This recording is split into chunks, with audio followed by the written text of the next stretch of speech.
So, I cut my hair just as long as this.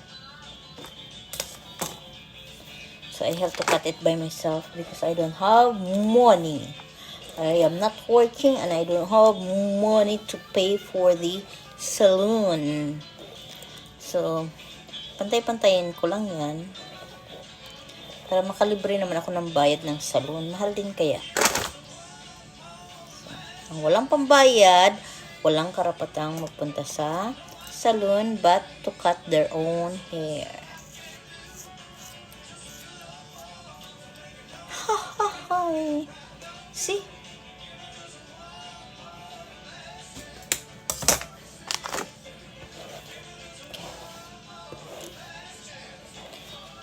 Gusto ko sana yung maiksi or pakalbo. Kaso lang, papangit ako lalo pag nagpapakalbo ako. Yung 7-7 naman. So, masakit kasi ulo ko pag 7-7.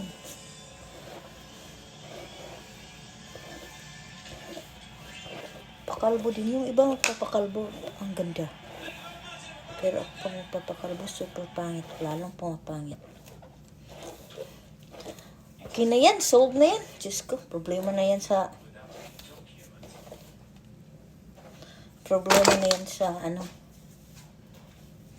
magsasabing hindi pantay ang gupit. Problema na yan sa magsasabing hindi pantay ang gupit. See? Tang, tang, tang, tigdang. Yan, di ba? Hindi naman yan klaro kasi medyo may pagka-wavy at saka kulat ang aking hair. Wala lang talaga akong panggupit kaya ako na ang nagugupit. Papagupit ka, babayad ka pa sa parlor, tapos magtitip pa. Wala man akong pera. Kaya okay na yan. Ting, ting, ting. Tararararang.